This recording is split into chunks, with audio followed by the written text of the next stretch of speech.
When I was a kid, the trips to New York were magical. It was just over 2 hours by train from New London, Connecticut, where I grew up, and where at age 8 or so I got interested in magic, or magics as my Uncle Louis called them. The sights of the city were dazzling, but the biggest attraction was the little store at 741 8th Avenue between 46th and 47th, just off Broadway, the Magic Center. I know it sounds big, but it was a little cubbyhole of a place, and behind the counter was the old magician himself, Russell Delmar. As my folks and I watched, Russell would demonstrate the tricks.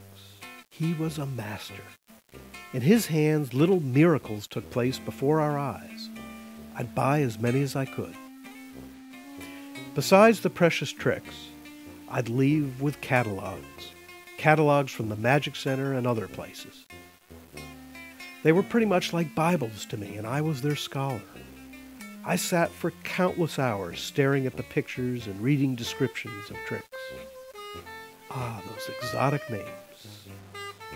The Atomic Candle, Dr. Q's Great Hypnotic Act, the Chinese Egg Bag, the Faker, the Devil's Canister, the New-Way Kuma Tubes, the Magic Skull, Whiz-Tax, which was not a gimmick, pull, elastic, clip, hook, or device, nor was it anything you applied to your hands. The drawings were tantalizing. They promised so much. I would look at them and dream. I could imagine myself dressed just like the real magicians, dazzling Uncle Louis with the flowers from Fingertips, the Egyptian water box, unique card-rise chest, and the Mummy Asra, a real beauty for effect and mystery. Yes, with just a few of these tricks, I could amaze friends and family.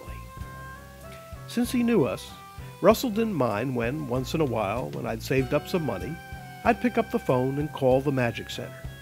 Judson 6, 0408. Minimum order, $1. I'd place an order and he'd send it COD. Then came the hard part, waiting for the magic. That agonizing 5-day, 6-day, 7-day wait for the package. The hours dragged by. School was a haze as I dreamed of the tricks. The dove or rabbit vanished. Smoke from Fingertips. The wacky wand. I knew that some of them were making their way up the coast towards me. Where was the box now?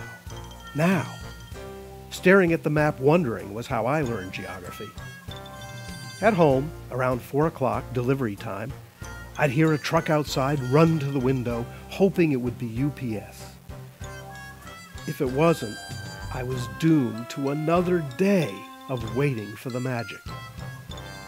But one day, the truck would stop, and the delivery man would make the long walk up the path to the house, carrying a box of mystery with him. I'd bolt down the steps, money in hand. I'd meet and pay him, and then it was in my hands, the box of magic. I'd stare at that box, trying to imagine if the tricks would live up to their drawings. And then, what an exciting moment it was to finally open that box. Here was the unique card-rise chest, the sucker sliding die box. It was so much potential. Before the secrets were revealed, before the disappointment of a trick that was cheaply made or whose description inflated its effect, before I read the instructions and realized the practice it would take to master them, before all of that, anything was possible. A box of magic tricks is a box of fantasies, waiting to be given life or to vanish in the harsh light of reality.